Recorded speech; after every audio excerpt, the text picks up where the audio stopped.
Hi, welcome to a new episode of Engineering Rebuilt. Do you think you know a lot about construction?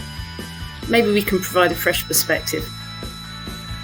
This is a podcast where we rebuild preconceptions of engineering, Reclaim the narrative, and share the voices of women from across the construction industry.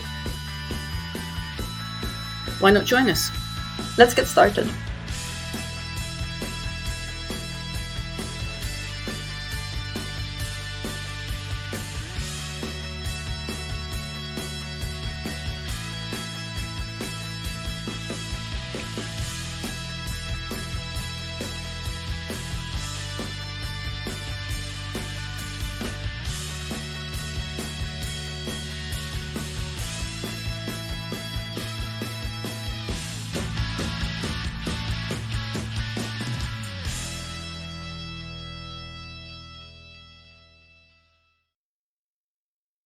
Hello and welcome to our episode of the Engineering Rebuilt podcast. So today, myself, Lina Soderberg, and my co-host Yvonne Raleigh are speaking to Alexa Micklem, which I'm super excited about. I know Alexa quite well from previous, and I'm really looking forward to this conversation.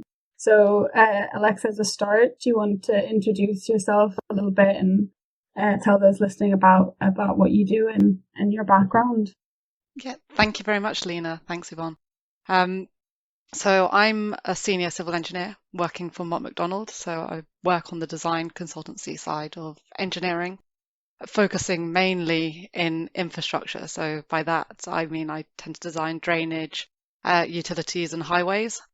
The beauty of that, I've always found, is that most things either need a road or they need drainage or they need some form of utility to feed it. So my job is very interesting. It cuts across all sectors, and it's definitely kept me on my toes over the last 7 years, since I've been working for Mott and since I graduated university.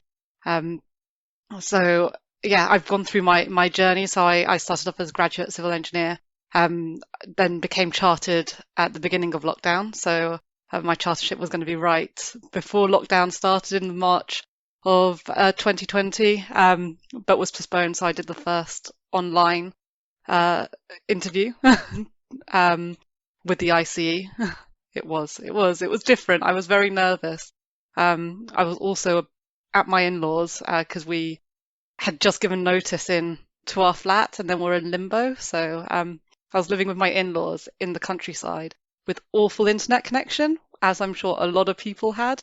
So I kicked everyone out for the day. It was very kind of everyone to actually leave the house for the day. So I had a decent broadband to do my interview. And yeah, so I've been continuing through with engineering since I went to UCL, Lina, which we attended together our course, 4-year master's course there, and I've just been working in engineering, supporting with the ICE through various roles, and carrying on doing various other bits to support the wider STEM industry, really. So that's a bit of a nutshell of me. I could keep going forever. It's one of those things. No, yeah, wait. That's a pretty short nutshell. I'm quite impressed. You've covered a lot of ground in a short period of time there. So Mott MacDonald, 7 years. Why consulting, not contracting? Was that a deliberate decision coming out of university? Did you know the difference between consulting and contracting? I know when I asked the question because when I left uni, I had no idea there was a difference, which was because I went to a military college. And so I had absolutely no idea what I was signing up for. I got it right because I ended up contracting, and I'm definitely not a consultant. But I'm interested what prompted you to go consultancy. So it's very interesting. So at university we were a little bit more clued up onto the difference between consulting and contracting, mainly through construction area, which was a bit more hands-on. So it gave that slight bit of exposure out to the industry. And then we had a group design project, which was more consulting. So again, we had people from industry come in to support us with that. I actually started doing a summer placement at the end of my second year with Mott MacDonald. When I signed up for it, it was just a general civil engineer summer placement, no definition as to necessarily what part of civil engineering I was going into, whether it was structural, whether it was geotech, whether it was water. So I signed up, and it turned out to be highways and infrastructure. And I've never looked back. I've really enjoyed the puzzle of working in this area and the different challenges. What I've really liked is the variety of the work I do and the opportunity to come up with the different solutions while still interacting with the contracting side. It definitely suited my skills better to be more on the consultancy, design consultancy side. And I did do a year with Thames Water as a project maintenance engineer. So I went around the sites managing different projects. That opened me up to the contracting side of engineering a lot more than maybe just being in the consultancy world. But I definitely stand by. I'm happy with my decision, and I maybe don't know all the nuances, but I've enjoyed the challenges I've had to date. And we cross paths. The fact is, like, you can't build a project as a designer, without working with the contractors. So it's definitely becomes a bit more of a partnership as you go through.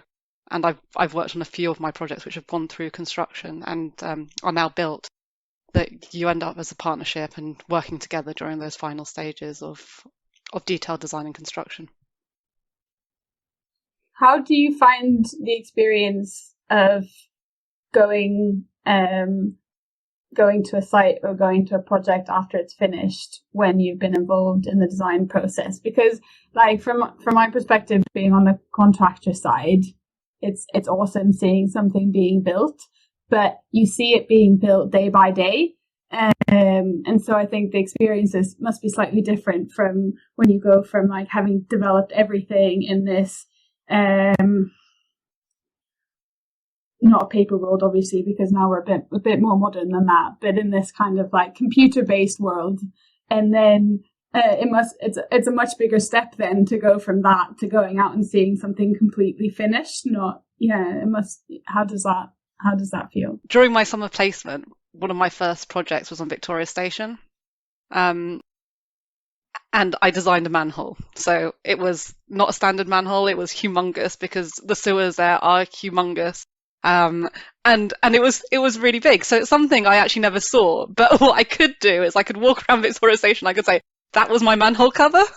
Now, as silly as that sounds, I was so proud of that bit of work. And then I would tell my family, I'd tell my friends, I'd be like, well, it's a bit of infrastructure, you can't see it, but the impact's there. It's built, it's going to be there for many, many years to come. And I was very, very proud of it. Since then, I've been lucky enough to also work on buildings and different types of infrastructure which are a bit more visible to the naked eye, especially when I've been working on highways projects. You can see this. You can see the finished landscape and public realm, and that's amazing to also interact with. So Liverpool Street's one as well, because I commute now via Liverpool Street. So we worked on the public realm there. So it's amazing to see the public realm around the station. As I walk in every day, and you go, people don't understand the amount of work that's gone into just a bit of surfacing and new drains, but it required a lot of coordination, interaction with a lot of stakeholders. But yeah, it's a very complex job, and yeah, no, it's fantastic. I really enjoy going to see it. It must be very different to a contractor because I have never had a site overview role, so I tend to go out maybe 2 or 3 times during the construction phase, and mainly because a lot of my work is drainage, so it's in the ground, and once it's in the ground, I don't have much to look at. Once you've got the building going up, that's the challenge of it, but it's an integral part of most design. So yeah, it's a really, really great feeling to go and see it. I like that you mentioned like Liverpool Street, and I know you've worked on some other like really like high profile and exciting projects as well. And I really like the fact that the first thing, and also the thing that you were most excited about, is that manhole, the first manhole you designed at Victoria Station, because I think that says everything. Like I feel the same. Like my proudest achievement is this tiny car park that I built outside the Thames barrier, because it's just like, yeah, I don't know. It was the first thing that I achieved, not on my own, but to some extent that I felt like I really had an impact on. And even though I've built, I think, objectively cooler things since then, I feel the same way as you seem to feel about that manhole outside Victoria Station. No, I was just going to say, it's interesting. I mean, the first thing I built was a reinforced earth wall, which still stands on the M25, and man, it was the least engineering you could do. I mean, it's geotextile. You pack a load of soil and you've got a shutter front, and you wrap it over, and then you build another one on top. And it was engineering wise, it was batter rails and making sure that we did 15 nets a day. And I drove past it unexpectedly 3 weeks ago. And I turned to my son, I said, "That's the first thing I ever built." He was completely and utterly shocked. And he went, "But is that engineering?" I was like, "Yes, that really is engineering, and that was mine." And I mean, I've gone on to build massive things. I've done Spaghetti Junction. I've worked on I've managed to spin a tower. I've done all sorts of bits and pieces that are really, really huge projects. But those things, I'm driving around the motorway the other day. I was so excited to show him that I'd done that bit. So yeah, I don't think it ever leaves you. I mean, I've been at this 30 years now, and I still get excited about the same bit. It's still standing as well. I mean, that's the best bit, is the fact that it's still standing 30 years on. It survived the test of time. It keeps going.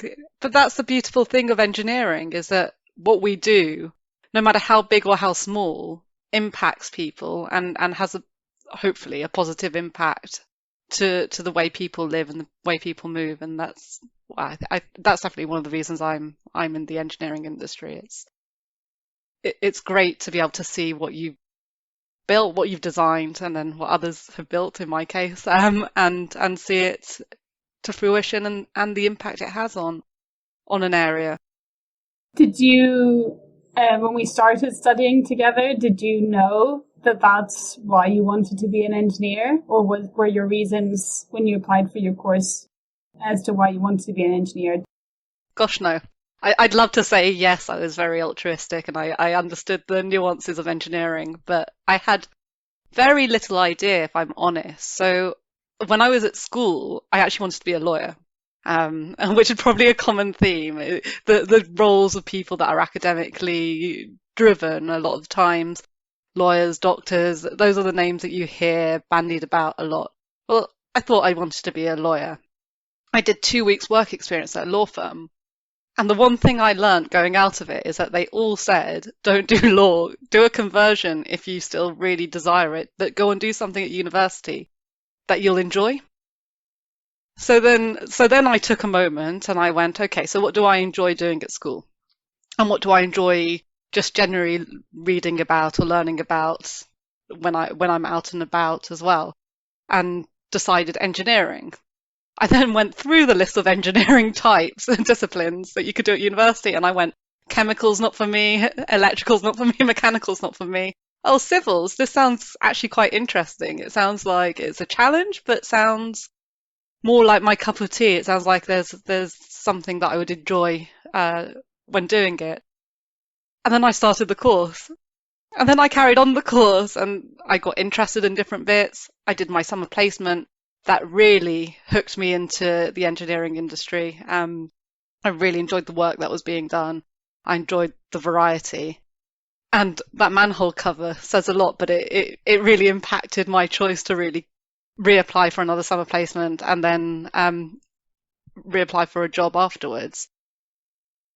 The idea of being a lawyer kind of went out of my my mind at that point, and I got stuck in yeah, I got in manhole time exactly. I got stuck in the idea of becoming a civil engineer and what I could do and what I could do next to grow that skill set and where I could influence more on designs and what knowledge I could gain as I developed those skills. So that's really where it came. So no, I had no idea about engineering, and to be honest, my parents also had no idea about engineering. So when it came to choosing it, they were like, "Okay, sure. It sounds like a good career. It sounds interesting. Go for it." But at school, my parents, it wasn't something that runs in our family per se. So it was very much just to learn, jumping into the deep end and going, okay, well, this sounds interesting. This sounds like a challenge as well, which is something I enjoy. So that's really why I entered into it, and then have stayed through, and will hopefully keep going through my career. Yeah, that's also funny how you described that, because I was the same. I literally looked at the Wikipedia pages, knowing, having like a teenager's view of like drilled into you that Wikipedia is not a good source of information. It was still the Wikipedia page on every single different type of engineering that I looked through before I found civil, and I was like, oh, this sounds cool. I like bridges. I'll do this. And it's just like a complete kind of gamble essentially. But you don't have a lot more information to go by. That's also one of the reasons why I like doing this podcast, because hopefully we can make that sort of information more accessible to people, and they can find out what it is they're applying for before they're like 3 months into the role and have figured out what it is that they're doing. Because it probably took me that before I understood what my job was, and I'm just happy I enjoy it, but it's a gamble.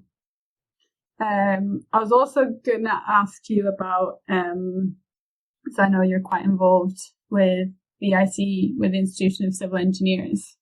And I wanted to ask what it is you do with the IC. So I became a member once I graduated. I might have had a student membership, I can't quite remember, but once I graduated, I became a graduate member, and the London region's very lucky to have a very active graduate and student committee, and I know a lot of other regions do as well, but from my experience, London's very, very active and has a very good engagement with the graduates and students and apprentices in the area. So I signed up to attend my first GNS graduate and student meeting, and within 4 months I'd signed up to take ownership of their 5-week course, which are a series of 5-week courses on various aspects that engineers need as a base knowledge for their chartership and their development. So focusing on health and safety, on contract knowledge, on finance. So it was all rather interesting, and I thought, well, why not try and organise them and then take the opportunity to learn from so many different people that know a lot more about this than I do, and get that experience, which is why I joined up in the first place. It was that opportunity to learn more and expand that knowledge from not just what I was doing in my day job, but the ancillary parts that I wanted to accelerate some bits of knowledge as well, and continue that professional development, as it were. I also made some really good friends, which was a benefit. I have to say, it brings your community of engineering friends much closer across the board. Contractors, consultants, people that just that are doing PhDs, so they're still at university, but within the industry, their research will help drive hopefully something new in the industry as we go forwards. So that was another benefit. I'm then went up the ranks, as it were, so I became vice chair for knowledge. So I did an oversight of the knowledge courses that were being offered with the Graduates and Students Committee. Then I became chair of the Graduates and Student Committee, looking at the whole picture and how we could bring in especially more apprentices and technicians, as we slowly became more aware that there was another opportunity to gain knowledge and skills and share opportunities with a wider audience. And then I've joined the IC London Regional Committee, where I'm now vice chair for membership. So now focusing on members that are chartered, so our fellows and our chartered members and incorporated members, and seeing how we can bring them in and engage again with the ICE, where people might be a bit more saturated with online sessions all the time after 2 years in lockdown. Yeah, they're great for accessibility, but it's also nice when people make the effort or are able to join face to face as well, because it is a different type of connection, isn't it? Yeah. I loved lockdown because my daughter's disabled. I can't ever get to meetings. I mean, it's absolutely impossible for me to get to a meeting. So during lockdown, I attended more ICE meetings in lockdown than I'd attended in the 5 years before lockdown. I literally carpet bombed ICE meetings because I was like, well, actually, you know what? I can do that one, I can do that one, I can do that one. And you know what? That one's not in my region, but it sounds really interesting. And it doesn't matter now because it's an online course, or it's an online session. And so I was like this plague that turned up across all sorts of different places. And then lockdown ended and everything started going back to being not online anymore. And I felt kind of a little sad, and I went, okay, all right. But I started my second business, and so I've been really busy, and but it was nice for a brief while to have that moment where it was reconnected. So what I would say is that I do believe, coming out of lockdown, that as an industry, we benefit from that kind of hybrid way of sharing information. And it's something we've learned to do. And this all comes back to technology at the end of the day, doesn't it? We're engineers, although we're civils, we're trying to push everything forward. So the technology to open up that accessibility for all of us to get involved, no matter what your personal circumstances are, that should be there. And we should take those lessons that we've learned and build on them, not revert back, is my opinion. And I think that should be definitely a focus going forwards. Taking the best of both worlds, as it were. Yeah, it also helps with disability. So because I'm deaf, and most people don't realise I am, but because I'm deaf, when I go to meetings, I find it really challenging to access what people are saying, because there's a lot of I'm not 100% deaf. I have 20% hearing, but when there's a lot of background noise, I lose everything else that I hear. And so it becomes a lot more challenging for me. Whereas when it's a virtual meeting, the focus is on the speakers. You can see what people are saying. You can see what their faces are doing, and you can really engage with the content.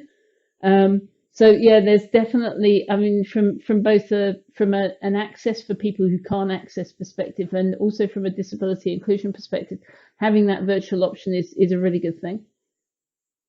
Yeah, and I think it's important to keep it there. I think the ICE has a lot of influence on various things, and it needs every member's voice, if they're interested in giving their voice, to help shape their views and the way it's going forwards, because we do work a lot with the government and we provide a lot of advice on how our industry is going to shape the future of our country.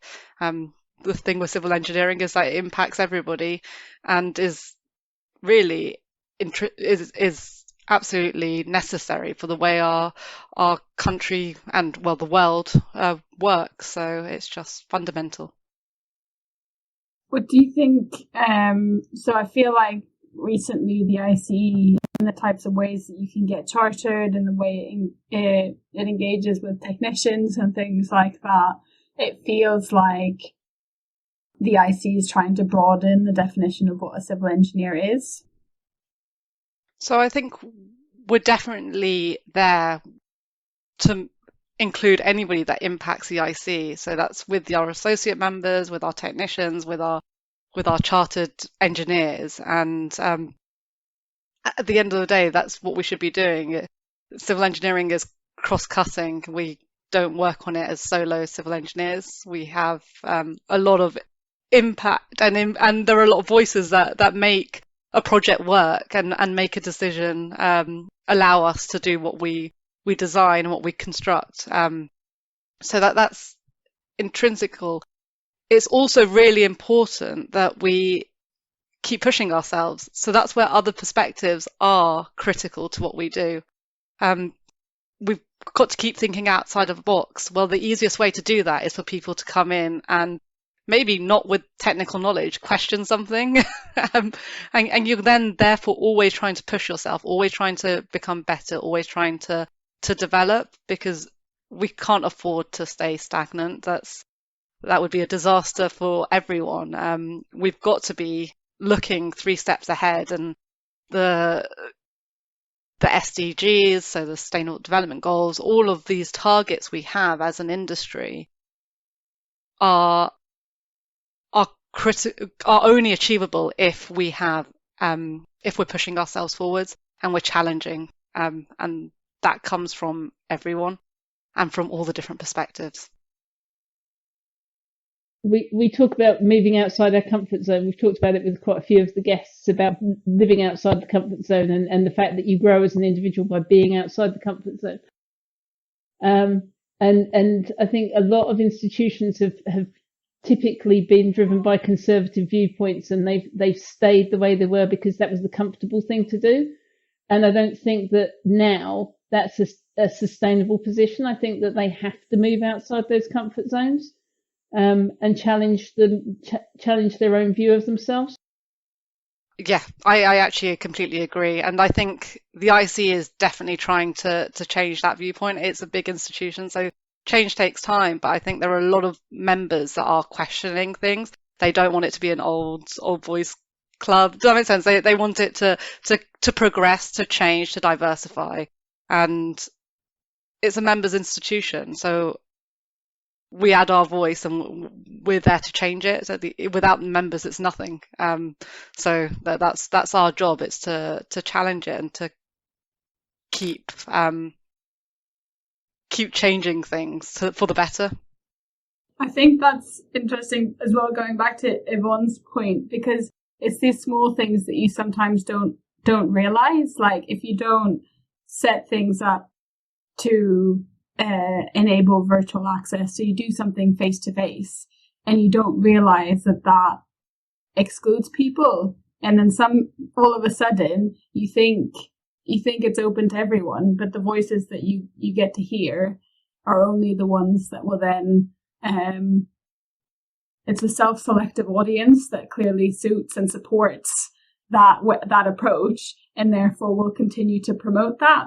And it's and in that way something disruptive that change forces us to change the way we do things is quite good, because all of a sudden people are able to attend who haven't before, and you get new viewpoints and new perspectives, and you can react to those and you can do things better in the future. So that's awesome. But on that note, I think it's a good opportunity to ask, what would you like to see differently in the civil engineering industry in 5 years' time? Really hope to see is that there's been a massive engagement in STEM activities, so engaging schools and universities. What I'd hope to see is that within 5 years that people are getting the message that engineering is a fantastic career option, and that's whether you become an apprentice or whether you go through A levels and then through university, that it's a great career option, and there are many ways to get involved in the engineering industry. And it's more than just bridges, because bridges are fabulous, but somebody might not like bridges. But that's it. I think that's also the misconception, that it might just be one aspect and they're not interested. So for me, within 5 years, I think that's achievable. I think we can get that message out. Those big projects that have a lot of media attention, the Thames Tideways, the Crossrails, they really help inform not just children but the parents and that next generation, teachers, of what it is, what engineering is, and the variety of engineers or people that work in the industry. So for me, that's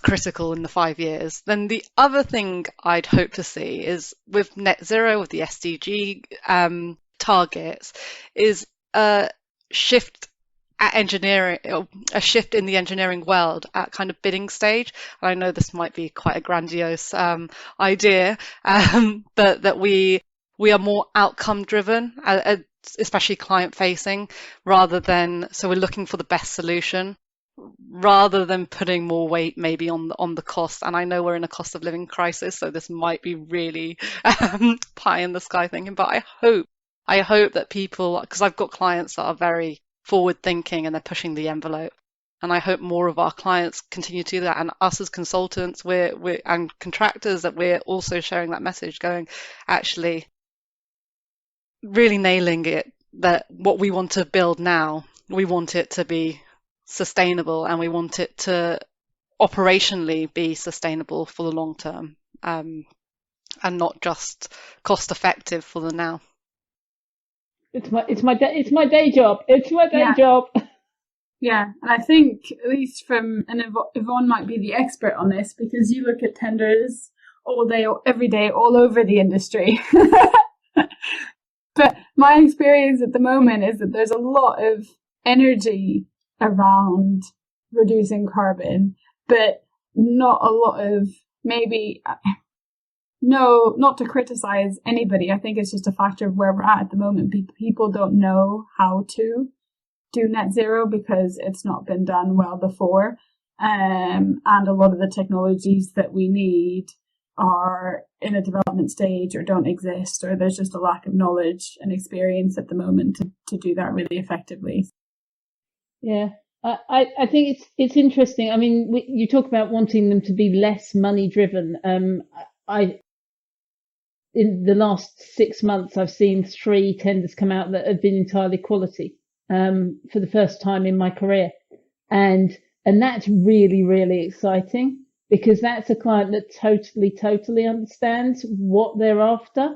And yes, I mean, obviously there is a price for things, and you'll get to a stage where you're going to have to talk about the price. But for them to be bold enough to come out with a tender that says, yeah, actually, you know what, you tell us how you're going to do this, and you focus on it's 30% carbon, it's 15% social value. We're interested in what you bring to this party that isn't just your engineering skill. Those things are really interesting. So yeah, I think there's definitely a shift, but it has to be client driven. The contractor will respond always to what the client is asking for.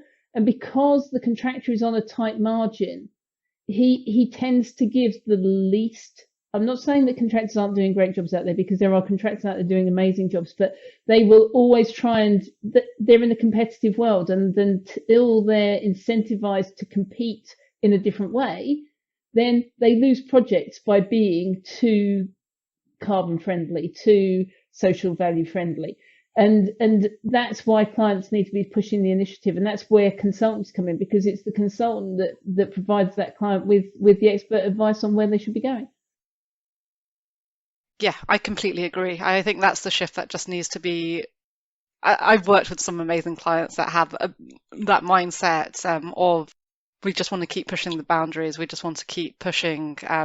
That's our aim. Our aim is to push. It's let's see how far we can get on this. We don't mind if the masters of planning, the kind of ideal stage, takes a year, because we want to just develop a strategy that's not novel. That's what I hope to see is more common going forwards. And as we develop technologies and we develop solutions, things change as well, but we should constantly be looking to how we can educate our clients and how we can educate everyone so that we're pushing the envelope. Well, that seems like a great place to end. So thank you so much for joining us on the Engineering Rebuilt podcast. It's been an absolute blast. Couldn't be more pleased to have had you as a guest. Thank you for listening to this episode of Engineering Rebuilt. We hope you enjoyed being part of the conversation. Please join us next time to hear more diverse stories from people who are reclaiming their narrative to rebuild engineering.